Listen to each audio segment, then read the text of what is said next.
Martínez de Tafad Madrid y de Torrejón, de segundo B, y hoy vamos a ver un vídeo teórico sobre asuntos laborales. En este caso será principales riesgos y medidas de prevención en un campamento. ¿Qué es la prevención de riesgos laborales? Son todas las actividades o medidas que se adoptan o son previstas en todas las fases de la actividad de una empresa, con el fin de evitar o disminuir los riesgos derivados de dicho trabajo. Debemos tener 5 conceptos bastante claros para hablar de este tema. El primero es el trabajo. El trabajo en sí es una actividad social organizada que a través de la combinación de recursos de naturaleza diferente, como pueden ser trabajadores, materiales, energía, tecnología, organización, etc., permite alcanzar unos objetivos y satisfacer unas necesidades. Segundo, la salud. Es un estado de bienestar físico, mental y social y no meramente tiene que tener una ausencia de daño o de una enfermedad. El riesgo laboral es la posibilidad de que un trabajo sufra un determinado daño derivado de un trabajo. El equipo de trabajo, cualquier máquina o aparato o instrumento que se utilice en el trabajo. Y por último, el equipo de protección individual o EPI. Es cualquier equipo destinado a ser llevado o sujetado por el trabajador para que le proteja de uno o varios riesgos que puedan amenazar su seguridad o salud en un trabajo que desempeñe, así como cualquier complemento o accesorio destinado con el mismo fin. Vamos a ver 4 disciplinas de la prevención de riesgos laborales en una empresa. Primero, la seguridad en el trabajo. Segundo, la higiene industrial. Tercero, la ergonomía y la psicosociología. Y por último, la medicina del trabajo. La seguridad en el trabajo. Actúa sobre el entorno físico del trabajador, con el fin de eliminar o reducir las situaciones peligrosas que pueden aparecer ejerciendo dicho trabajo. Se trata de analizar las condiciones de trabajo, la identificación y el control de factores de riesgos asociados al lugar del trabajo, como pueden ser herramientas, máquinas, electricidad, incendios, etc. La higiene industrial es la ciencia y el arte de identificación, evaluación y control de aquellos factores o agentes ambientales originados por el puesto de trabajo o presentes en el mismo, que pueden causar enfermedad, disminución de la salud o el bienestar, incomodidad o ineficiencia significativa en los trabajadores. Los contaminantes pueden ser químicos, físicos y biológicos. Algunos ejemplos químicos son los gases, los vapores, los aerosoles, el polvo. Algunos ejemplos físicos son el ruido, las vibraciones, la temperatura, la humedad, la iluminación, las radiaciones. Y los biológicos, virus, bacterias, protozoos, hongos, gusanos. La medicina del trabajo es la especialidad médica que se dedica al estudio de las enfermedades y los accidentes que se producen por causa o por consecuencia de la actividad laboral, así como las medidas de prevención que deben ser adoptadas para evitar o aminorar sus consecuencias. Se lleva a cabo mediante la vigilancia de la salud. La ergonomía está formada por un conjunto de técnicas cuyo objetivo es la adecuación del trabajo a la persona. Sus objetivos son seleccionar la tecnología más adecuada al personal, detectar los riesgos de fatiga física y mental, analizar los puestos de trabajo para diseñar los programas adecuados de formación, optimizar la relación entre el personal y la tecnología y favorecer el interés del trabajador por su tarea. Y por último, la psicosociología. Se encarga del estudio de la conducta e interacción humana entre individuos u entre grupos. El concepto de factores psicosociales se refiere a factores como la realización de la tarea y la organización del trabajo, y su interacción con las características individuales de las personas que trabajan, sus actitudes, capacidades, personalidad, etc. Así como también se refiere a la interacción entre las exigencias laborales y las extralaborales, como compaginar la vida profesional con la familiar. Los factores de riesgo son elementos o condicionantes que pueden provocar un riesgo. Se puede clasificar de 3 formas: la condición de seguridad en el trabajo, la condición ambiental y la condición ergonómica o psicosocial. Unos ejemplos prácticos de un riesgo laboral. Un factor de riesgo: exceso de ruido, y el riesgo que conllevaría este problema es un problema auditivo o una sordera. Escaleras sin barandillas: el riesgo, una caída. Trabajo con tintas o pinturas: el riesgo, problemas en la piel, efectos narcotizantes por inhalador de pintura o tinta. Un factor de riesgo, un trabajo con ordenador: el riesgo en sí, la fatiga mental, el estrés laboral, la fatiga visual, dolores musculares. Factor de riesgo, trabajo a turnos. Riesgo, insatisfacción laboral. Factor de riesgo, iluminación inadecuada. El riesgo, cansancio o irritación ocular. Vamos a ver los daños derivados del trabajo. Son las enfermedades, patologías o lesiones sufridas con motivo o ocasión en el trabajo. Se puede clasificar de dos maneras: accidentes en el trabajo o enfermedades profesionales. Un accidente de trabajo es toda lesión corporal que el trabajador sufra con ocasión o a consecuencia del trabajo que efectúe por cuenta ajena.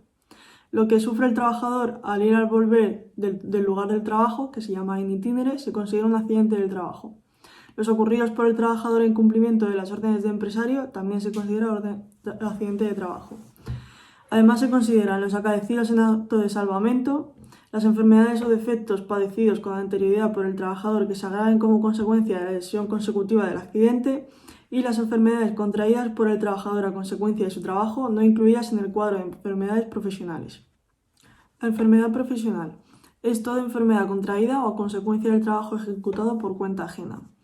Tiene que cumplir 3 requisitos para que se considere enfermedad profesional. El primero, que se dé como consecuencia de dicho trabajo. El segundo, que sea su origen debido al desempeño de actividades especificadas en el cuadro de enfermedades laborales. Y el tercero, que sea provocado por los elementos y/o sustancias de dicho cuadro. Para evitar todo esto se llevan a cabo técnicas preventivas. Son actuaciones o medidas para eliminar o reducir los daños derivados de dicho trabajo. Pueden ser seguridad en el trabajo, que evitan accidentes o eliminan el riesgo; la higiene industrial, que evita enfermedades profesionales; la medicina del trabajo, que como hemos dicho antes es la vigilancia de la salud; y la ergonomía y la psicosociología, que trata de adecuar el trabajo a las personas y evitar dichos riesgos. En los casos de los campamentos, las medidas de seguridad son diferentes. Algunas medidas preventivas son llevar siempre el botiquín de primeros auxilios y saber cómo utilizarlo, ayudarse mutuamente y aconsejablemente ir acompañado de alguien para si en el caso de que nos quedemos atrapados en algún lado o tengamos un accidente de una fractura de algún miembro y nos impida movernos, que nuestro compañero nos pueda ayudar. Asegurarnos de que alguien conozca el lugar donde planeamos acampar. Intentar que el terreno esté ligeramente inclinado por si llueve demasiado para que favorezca la salida del agua. Llevar pitos, o sea, silbatos con nosotros para utilizarlos en caso de perdernos o de tener algún problema, porque se pueden escuchar a bastante distancia. Tener cuidado al cortar madera o hacer fogatas, en algunos casos están prohibidos. Nunca dejar una fogata sin vigilancia. Que el terreno esté alejado de pantanos para evitar mosquitos e insectos. Llevar un suministro de agua limpia para beber y tomarla, debido a que hay personas que pueden deshidratarse con rapidez en condiciones ambientales calientes. Y antes de abandonar el lugar de campamento para regresar, hay que asegurarse de que has apagado todos los fuegos y que las cenizas estén bien frías. Las medidas de prevención de riesgos cambian según el campamento en el que vayas a participar. Algunos de los pasos a seguir según un tipo de campamento pueden ser: en muchos países existen áreas de acampar especialmente preparadas para que ofrecen una cantidad de servicios, y hay en otras naciones que hay menos control respecto al tema, y por eso es muy importante ser previsivo y ser preventivo a la hora de elegir la zona en la que vamos a acampar. Instalar la tienda en un terreno lo más plano posible y nunca en superficies que podrían venirse abajo, como árboles o manglares, etc. Además, es importante que tu tienda esté prudentemente alejada del mar o de una orilla del río o de algún lago. También hay que tener en cuenta el viento cuando estés instalado en tu tienda, porque si se trata de una zona donde hay demasiada brisa, deberás levantar tu campamento en contra del viento para protegerte de ti mismo y evitar que arrase la tienda. No hacer fogatas, porque así se evitan problemas y se evitan incendios. Es mucho mejor llevar una cocina de gas portátil que encender una fogata, porque esta misma podría salirse de control o quedar mal apagada y ocasionar un incendio.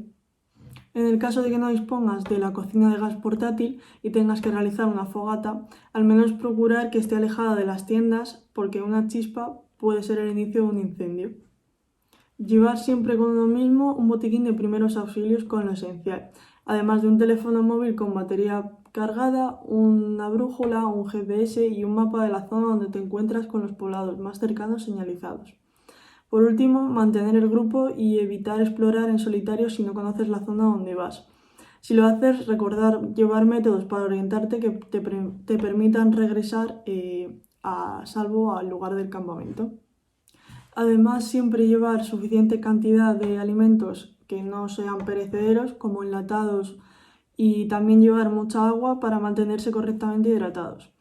Es conveniente además consultar el pronóstico del tiempo para los días en los que planeas acampar en dicho sitio. No acampar en sitios prohibidos, lógicamente, porque podrías pasar una experiencia desagradable. Las zonas establecidas para acampar cuentan siempre con una mínima supervisión de las autoridades y en teoría con espacios seguros, por eso es mejor respetar las normas y limitarte a áreas que están delimitadas. Y por último, nunca salgas de la ciudad a acampar sin avisar a algún familiar o a algún conocido. Como método de prevención, siempre informa a dónde te diriges, en qué punto planeas acampar y cuándo tienes previsto regresar. Otro tipo de clasificación de los factores de riesgo en el mundo laboral puede ser este.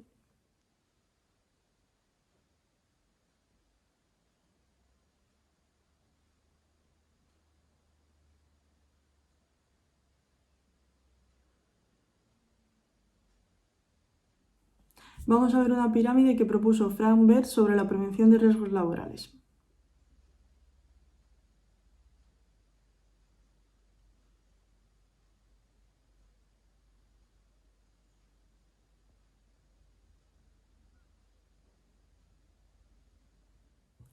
En cuanto a los accidentes de trabajo, vamos a distinguir dos clases, un accidente de trabajo y un incidente. Un accidente de trabajo supone una lesión, es decir, por ejemplo, un trabajador está en una industria, está en una construcción y se le cae algo al pie, un material, y le produce una lesión, un esguince, una rotura, etc. Un incidente es un accidente sin lesión, es decir, en ese momento, en la misma situación, a ese hombre se le cae el mismo material al pie, pero no le produce ninguna lesión. Eso sería un incidente.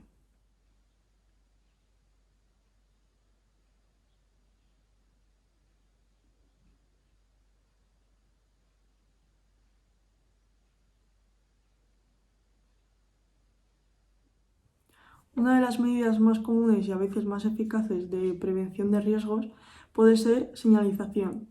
Una correcta señalización de un lugar expuesto a un peligro o a un riesgo constante puede evitar dichos problemas. Ahora veremos un vídeo explicando todo esto. Un accidente de trabajo es un acontecimiento súbito y violento, ocurrido en el trabajo o durante el trayecto entre el domicilio del trabajador y el lugar de trabajo. Las enfermedades profesionales se producen como consecuencia directa de la actividad laboral y se desarrollan en forma progresiva. Tanto los accidentes laborales como las enfermedades profesionales producen un daño en la salud del trabajador y generan una incapacidad laboral o incluso la muerte. Ocurren por causas concretas que se pueden investigar y corregir. Es posible prevenirlos, evaluar riesgos y disponer medidas.